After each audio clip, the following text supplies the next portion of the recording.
thing about Bitcoin is in the past, people do realize, hey, it's a very easy way to get money overseas. So and we saw this with China when they're trying to get their renminbis out of China, they use Bitcoin. But what's the point of getting your money overseas when you can't travel? So this is why I am surprised by this move, because I don't see people buying Bitcoin right now anticipating having to leave their countries, because you can't go anywhere. Countries are closing their borders. This is Bitcoin Basics Podcast with your host Ferris, that's me, and Gordon from Coin Compass. We're Bitcoin advisors and educators supporting business and individual investors to safely buy, manage, and control their private keys, Bitcoins. This podcast is strictly educational and is not intended to be financial or investment advice. Full disclaimer in the show notes and at the end of this episode. Hello and welcome everyone once again to the Bitcoin Basics Podcast.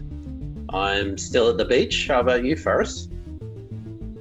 No, I'm not at the beach. It is late evening, Friday night where I am. Yeah. Well, what a better time and place to talk about Bitcoin. Just before we get started, it's always a good time and place.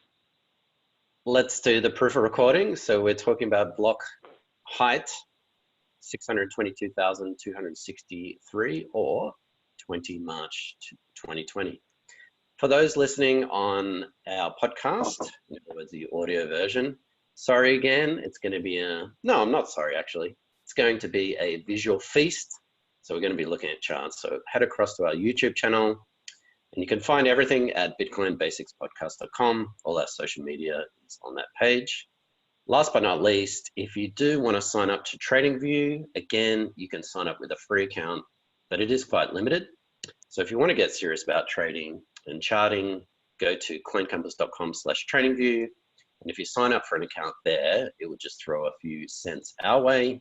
That won't cost you anything though. So Ferris, what has been happening in the last 24 hours?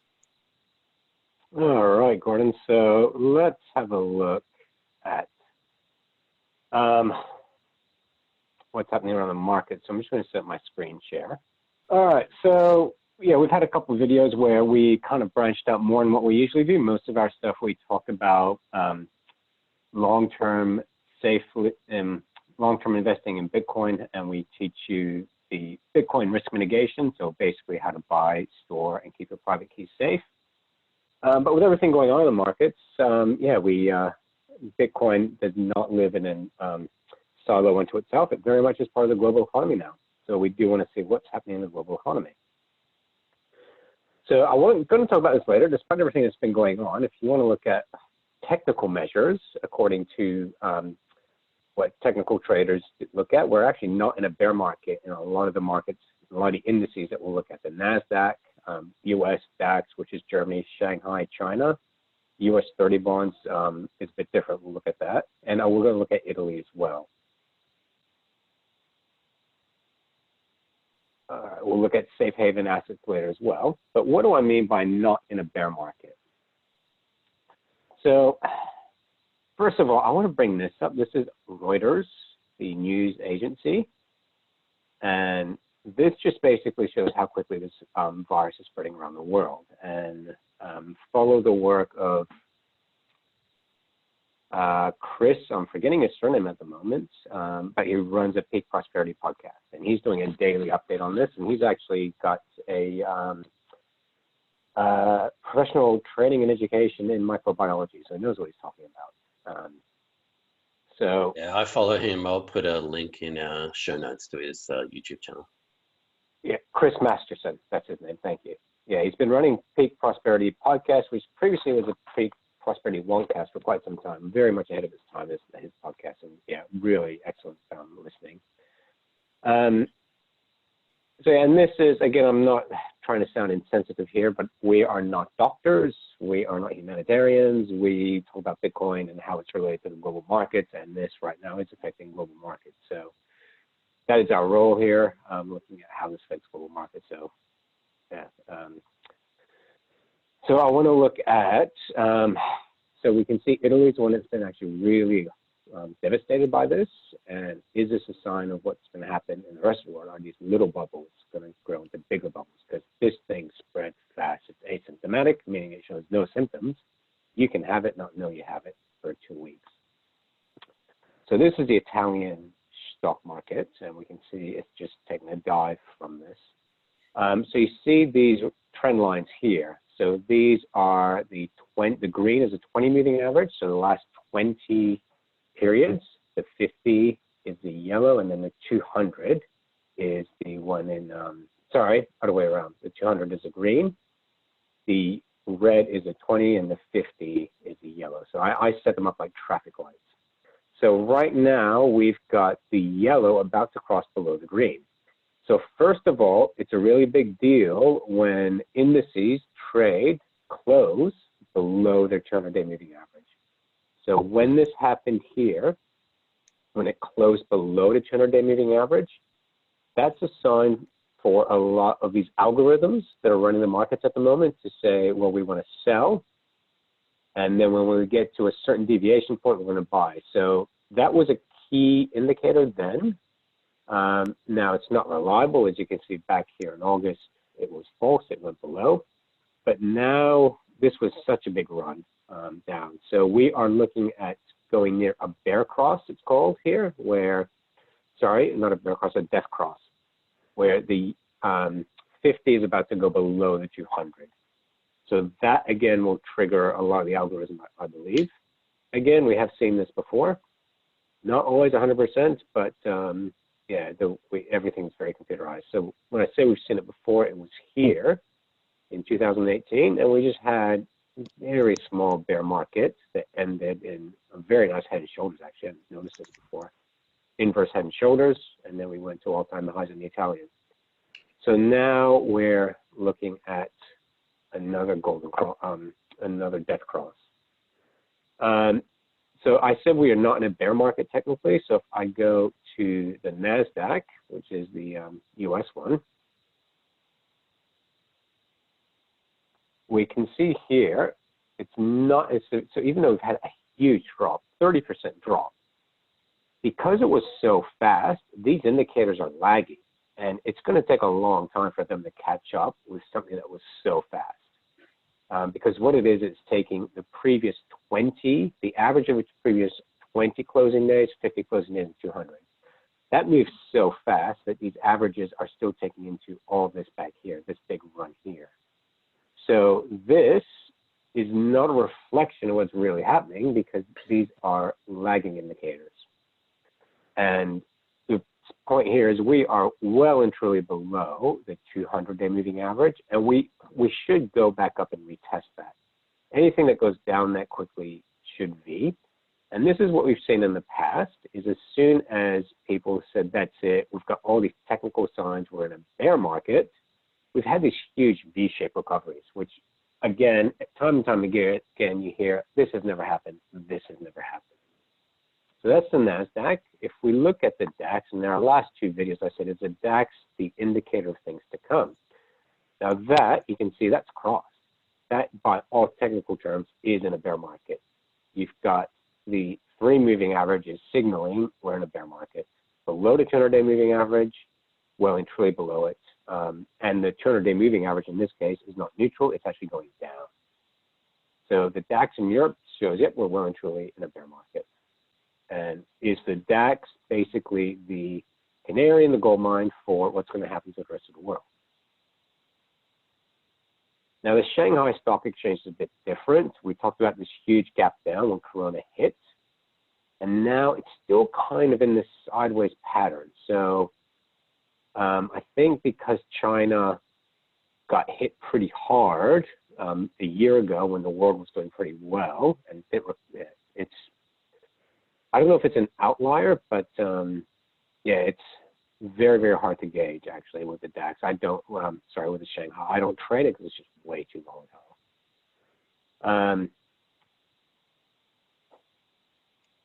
So the 30-year bond. So what is the case in investing is people believe that stocks and bonds are anti-correlated. So in essence, if you buy stocks and bonds. If stocks go down, bonds go up. They're the safety risk. And right now that is playing out. So what we're looking at here is yields, meaning if yields are going down, then bonds are going up. And this next 24 to 48 hours will be very interesting because bonds, I think, will actually tell us more what's happening in the global market than equities. Equities, I think, are probably the laggard as far as what's really going on. I think we'll get better sentiment from bonds. And if yields start coming down, then equities should follow. So that, I think, will basically tell us what's happening in the global markets is a closer look at what's happening in bonds. The other safety play is the dollar. Now, yeah, really bad day, but I mean, this was expected. I mean, when we talk about V-shapes, this was a V-shape in the dollar, and that's just monumental. So this should come back down and test the 100. So this is a level I'm going to be watching very carefully. If it closes below the 100 on the DXY, closes below 100, I'd be suspicious that this is a new bull market. And when I say a new bull market, I say we're looking at potentially another 20 to 30% up in the US dollar. Yeah, so that's where we are.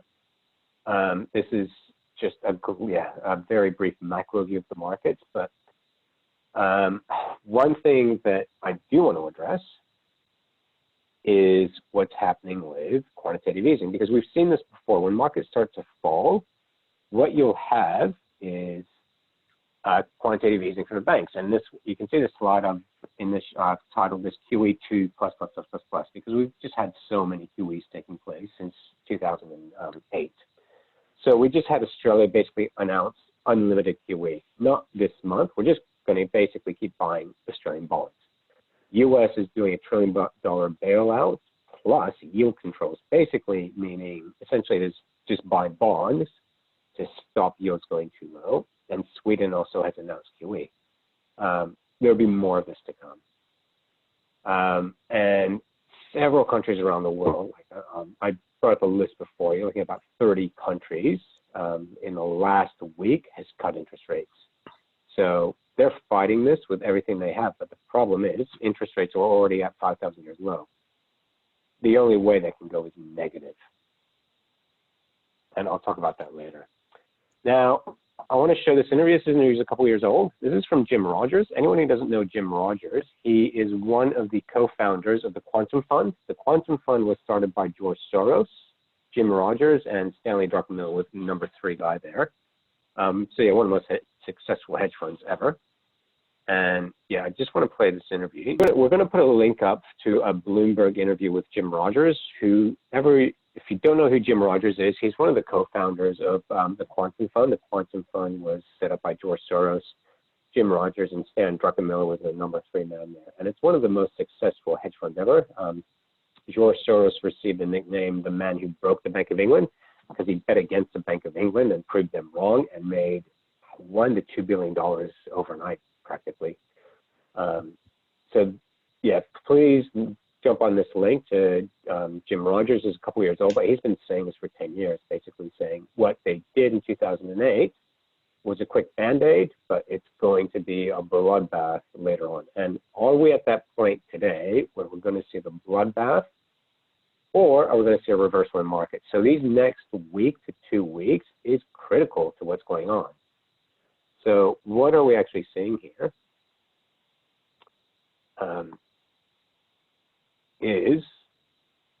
Are we going to basically see more QE? So in essence, we're not seeing inflation. So you're not going to put your money in the bank because QE is basically going to bring interest rates down. You're not going to get yield from bonds. So where do you go? Bitcoin, which we'll talk about, we believe is one option, and ironically, the share market. So we've just talked about the share market basically being inflated, needing a serious correction. It still needs a good 30 or 40% just to get to fair value. So why, long term, is the share market going to do well? And this is something I've heard a lot, and someone to follow is Brent Johnson of Santiago Capital. He's very active on Twitter. And what they think, so we're seeing the dollar go up, and with the that means there's money going into the US dollar. So people are buying US dollars. what are you going to do with them? Well, you're not really going to buy bonds if they're not yielding any interest. You're going to buy gold, you're going to buy Bitcoin, but you might end up buying shares. So here's one chart where this guy believes we're looking at a downside of the share market back down to around 2016 lows before we start going back up. Now, why is that? Because when you buy shares, when you buy stocks, you get paid a dividend. That dividend used to be minor compared to government bonds. Government bonds would pay yield, the dividend was minuscule.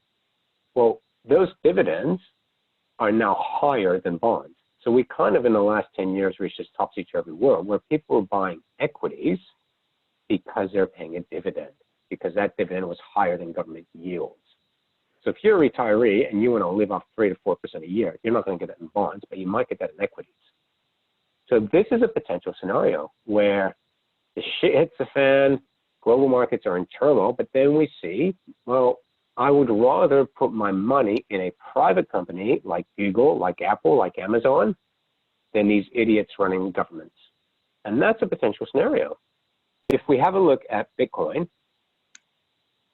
so we said that we were looking at, from our last video, I think around 6,400 was what we were looking at as resistance, and we are going above that now. So, yeah, when the facts change, you change your mind. Now, we're at what we said would be an estimated 50% reversal. So with that, and this is where people will use Fibonacci charts. I personally don't like them, simply because I'll show you why. So let's say this candle here was when the big move started. Yeah, so with Fibonacci, you've got the two anchor points, your starting point and your end point. Up with the starting point here and the end point here. Now we've broken through the 50% resistance line and we're heading back up. So you could argue this might be back into a bull run and we'd be going back to above 10,000. But if I change this anchor point to here, that's that last high point of supply, then we're just at the 50% mark here. We haven't closed above it. So I could argue, oh, it's just retesting 50%. This is why I don't like Fibonacci's, because it's very subjective as to where you put the anchor points. And you can basically change it to suit your own narrative. So I don't like it because the way you look at it is I've come up with an opinion and I'm going to put these Fibonacci charts to strengthen what I already believe. That's why I don't use them, because it's just too subjective for me. So what I'm looking at here is where's the next point of demand? So where resistance at this point, sorry, where's Bitcoin going to hit resistance? And it's going to hit resistance. There's around 7,500. There's some resistance there. And up around 9,250. So I'll draw these lines out. And why am I doing those? Because these are, as a swing trader, these are the key points we're going to be looking out for. This one here is a very low, that's not a very strong one. That's a pretty weak one, actually. I don't see that being much of a resistance.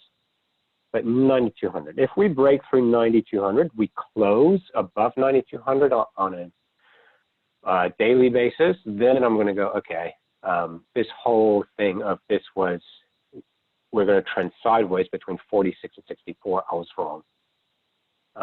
Definitely wrong there. So, yeah, I didn't buy this whole bull flag narrative.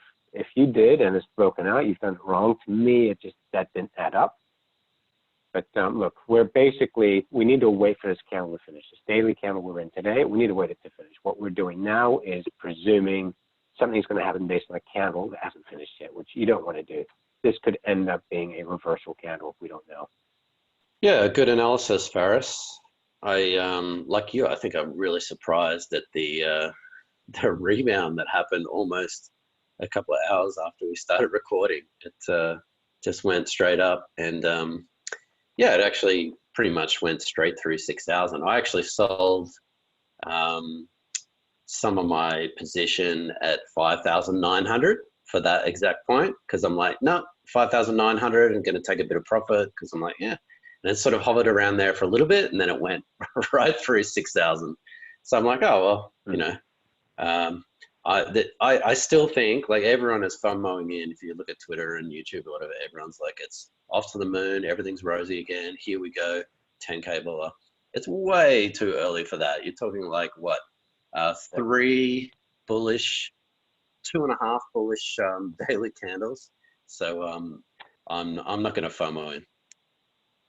And this is the thing. If you look at the global scenario as well, like you're bound to have a counter trend rally. And I don't know if this is and when I say counter trend rally, I'm referring to the indices we're looking at, the NASDAQ, the dollar. So basically where it means, yep, people made the profits and now they're piling in. And as it goes down and down and down, people will think, oh, I've missed it. The trend is reversing. But there's a big difference between a counter trend rally and a trend reversal. So with stop losses, you want to have nice wide stops where you know the trend has reversed and not you get stopped out of the counter trend rally. Because what a counter trend rally is the shorts taking profits or the longs taking profits. So, and that happens, nothing goes straight up. So people will have to take profits on the way up and on the way down. When I say people are taking profits, it's great if everyone's taking profits, but 5% of people are taking profits, everyone else is taking losses. Indeed. Having said all that, it does look pretty bullish right about now, but as you said, a bit of a wait and see.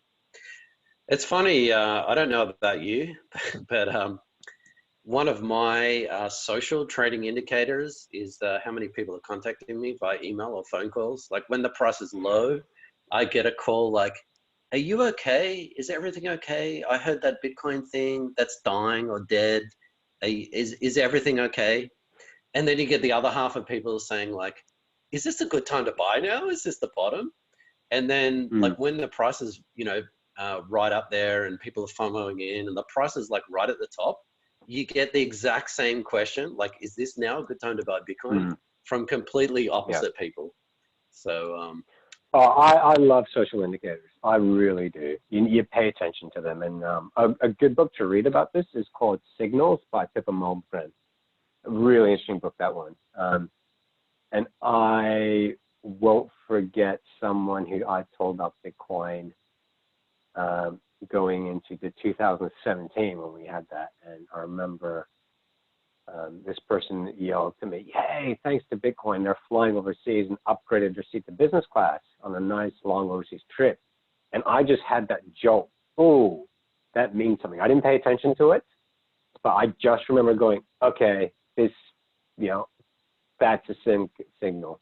And yeah, sure enough, that was like, you know, a couple of weeks from the talk. So that's, I do completely believe in social indicators. So I want to just go back to a bit of the macro point. Now you've been in economics and stuff like that, but people like me who, you know, don't come from that background, I feel free to correct me if I'm wrong, but from what I've read today, at least, the Fed put $1.5 trillion into the repo market and announced QE. I think it was $700 billion of QE.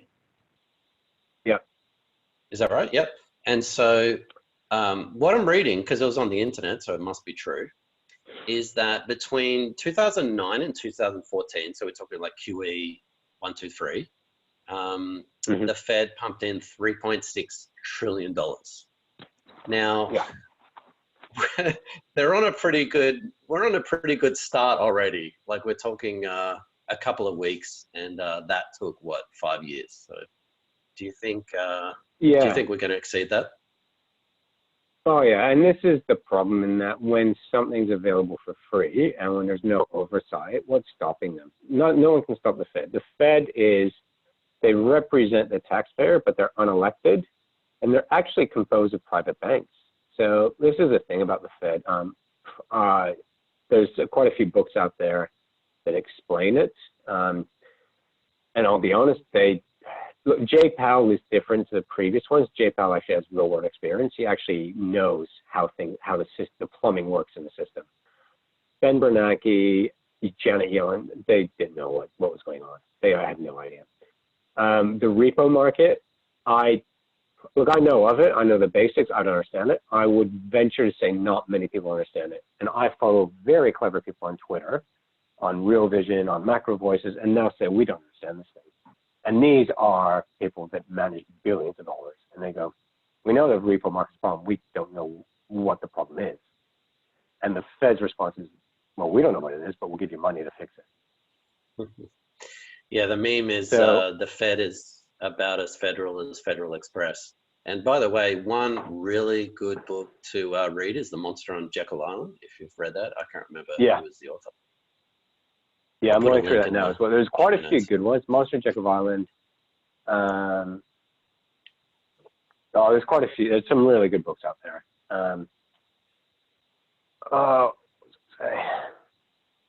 That's all right. We'll put some of our book recommendations and resources in the show notes. So I see. Okay, so the coronavirus was it'll probably be seen as a black swan event that kind of lit the fuse. But I think the repo market will be seen as these collateralized obligations in 2008, where you had such few people understanding what was going on, and these few people were manipulating it. I think the repo markets could potentially be the CDOs of 2008, the collateralized debt obligations, where it's going to take years for people to unpack it. And people go, okay, here's what these people did with all this money. Very few people knew what was going on. They used that knowledge to their advantage and, basically broke the system. That's one potential we're looking at. And I won't be surprised if that's where we are a few years from now, is the repo market is where all the dirty laundry took place. But Faris, I thought that the coronavirus was the reason why this financial crisis completely happened. It's got nothing to do with stimulus packages or anything like that. And I'm being sarcastic, of course, but I really do think the average person I really do think the average person on the street, that's probably what they believe though. Like, this virus crashed the markets. It's got nothing to do with the enormous debt and easily accessible credit and quantitative easing. So this is where we need to remind ourselves of this. So the reason, so some personal history here. In 2009, I left my work and spent basically a year renovating and building a house.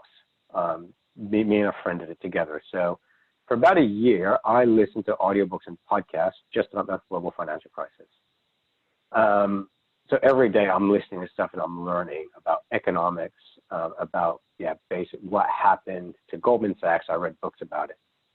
So that was a year, and that in a way that was not a good thing, because I learned a lot about it. But then I also learned that the guys didn't know what they were doing.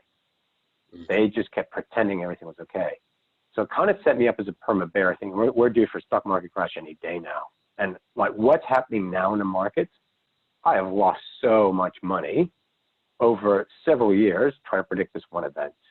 And because my mindset was, these guys don't know what they're doing, I know better. At the end of the day, it's money that talks. The Federal Reserve controls money. So we're talking about a stock market crash. We're talking about a global financial crisis. We don't know if we're there yet. This could rebound tonight, and we're on our way to all-time highs, because that's what's happened in the past. And this is where, in several interviews you hear, don't fight the Fed. And look, that actually has some relevance, because they control the supply of money. Like, how are you ever going to beat a casino who basically has more money than you and can change the rules? And that's what the Fed does. They've literally been changing the rules to the financial markets. So how are you going to fight them when they have unlimited wealth and they can rewrite the rule book? What are your odds? Yeah, I was trying to think of an analogy or an example. As you know, we love to beat dead horses to death. Virtually, we're against animal cruelty here at the Bitcoin Basics podcast. I was trying to think of an analogy. It's kind of like, well, the Fed kind of created the crisis. They're kind of like, they're the ones who lit the fire, but they're kind of escaping out the back of the house, then putting on their firefighter suits, jumping out front, and then start, trying to put out the fire. And everyone's like, yeah, go the Fed, this enormous catastrophe. We need someone to help us. And maybe the people, well, definitely the people, maybe 99% of people don't understand how the Fed actually works and who it's made up of, what kind of control it has on the monetary supply? To be honest, I believe the United States has lived without the Fed. There was a period in the late 19th century, if I'm remembering this correctly, where there was no Fed and you had economic prosperity. You don't need them. You honestly don't. And follow the work of, I can't remember if it's a doctor or Professor Russell Napier, Napier. Fascinating. He runs an economic history course, which I really want to go into. But he is very much switched on onto this. And he's done some awesome interviews. Macro Voices, I'm pretty sure, was a recent one he did. Follow his work if you want to learn about this. And he's one of these guys, very bright, but explains things well. So what does this mean for Bitcoin then? This is the Bitcoin Basics podcast. And even though we like to look at a macro viewpoint on the markets and that sort of stuff, there's probably a lot of people who are just sort of interested in, well, let's be honest, most people are interested in the price at the moment. So what does this mean? Yeah, so, okay, if I'm looking at this, and as you know, I do prefer naked charts, which is just very little on it. All right, actually, I should have zoomed out a bit more. So here we are actually, at a very critical point right here. So if I just move this line down here. So this here was 6,500. So if we close above 6,500, I think that's significant, to be honest. Yeah, that's going to be pretty decent. If we can stay above 6,500, then this could have been the bottom down here at just below 4. So next few, this will be interesting. Look, the thing about Bitcoin is in the past, people do realize, hey, it's a very easy way to get money overseas. So and we saw this with China when they're trying to get their renminbis out of China, they use Bitcoin. But what's the point of getting your money overseas when you can't travel? So this is why I am surprised by this move, because I don't see people buying Bitcoin right now anticipating having to leave their countries, because you can't go anywhere. Countries are closing their borders. It could be that finally people are going, this is a safe haven trade, but again, we're speculating. It's too early to tell. We are basing this off of 2 candles, one of which hasn't even closed yet. So it's too soon to come up with any hypothesis right now. Oh, absolutely. I mean, I do believe that Bitcoin is a safe haven asset, but I mean, not today, not tomorrow, probably not this year.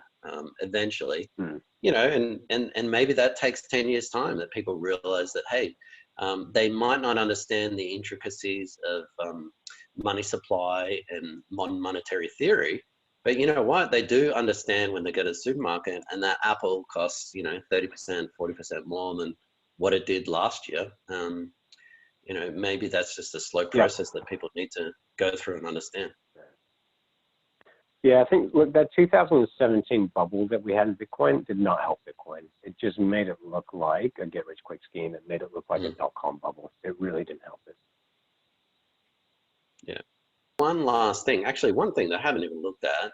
What is gold doing? And maybe you could say overlap a chart of gold with Bitcoin. Yeah, so we were meant to bring up gold. So gold has surprised me. I was expecting it to bounce. Actually, hang on, here we go. Yeah, last I looked at this, we were breaking 14.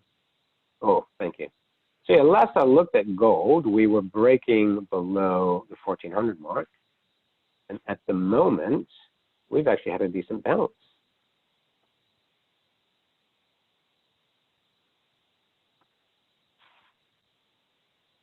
So yeah, last I looked at gold was around here. We broke below 1500, sorry.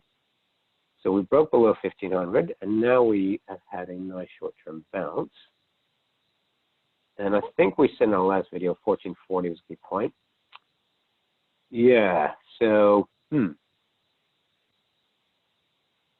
yeah, interesting to see what happens here. This is it. This is the critical point for gold. That is a nice candle. This one, this third lost one here. I like that candle. That's quite a nice candle. That's a very bullish candle. This one, if that closes closer to 1520, that looks like a nice setup to me. Pretty similar to Bitcoin, isn't it? Right now. Sorry? Pretty similar. Is this a daily? I can't see it on my mobile screen. This is a 4-hour chart. So this is a 4-hourly. So daily, is it looking similar to Bitcoin? It's lagging Bitcoin a bit. Yeah. Yeah, hey, if we close above 1520, that's going to be significant. And as you can see, these moving averages, and that's a key point, it's at the 200-day moving average for gold. So broke below the 200-day moving average. If it closes above the 200-day moving average, that's going to be significant.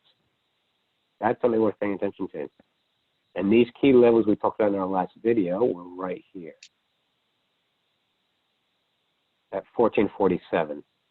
And look at that. It didn't quite get there. It got really close. See that? Got really close, but didn't get there. So you've had a lot of people buying around here. Yeah, so if we close above 1520 on a daily candle, I'd be pretty confident to say get back in the gold. Now, how does it relate to Bitcoin? We did write that we saw 2019.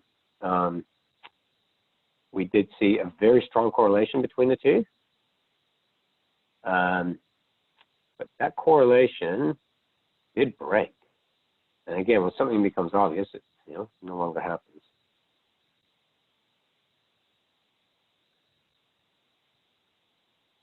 So let's see how these correlations go.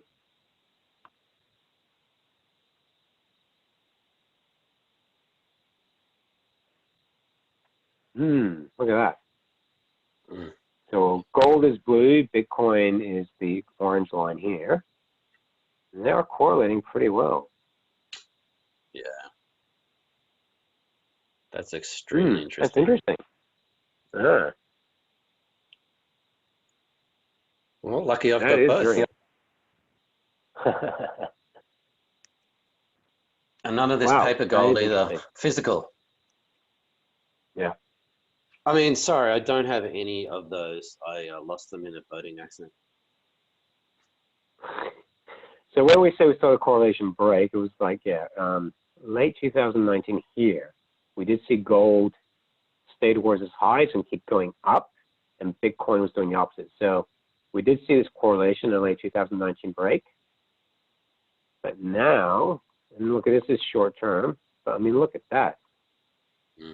Wow. That's really interesting. Sure is. Keep my eye on that. Anything else, Gordon? All right, first, no. I was reading a couple of news articles today about the effect of Russia and Saudi continuing their production of oil and that kind of stuff. But let's not go down that rabbit hole. Maybe leave that for another podcast. And I was also thinking about some of the positives of this coronavirus and everyone staying at home and remote working and homeschooling and all that kind of stuff. There could be some actual silver linings to it. But anyway, how about we do that next podcast? For those listening or even watching, coincompass.com/tradingview. You can sign up for a free account, but yeah, if you want to get some cool indicators, and the free account's pretty restrictive, sign up for an account if you wouldn't mind doing that. It doesn't cost you anything, but it sends a few extra cents our way. And of course, subscribe and like our YouTube channel. All links at bitcoinbasicspodcast.com. Cool. Thank you, everyone. And of course, share it with your friends. That doesn't cost you anything either, but it would help us more than you know. Well, thank you again, Ferris, for your excellent analysis. And we will perhaps revisit this next week and see how gold, Bitcoin, and the rest of the markets are doing. Excellent. We'll get back on this soon. It's interesting times. All right, everyone. Until next time. Thanks for watching or listening. please visit coincompass.com/free to register to our socials and discover other free content. Subscribing, liking, and following helps this content remain ad-free. Until next time.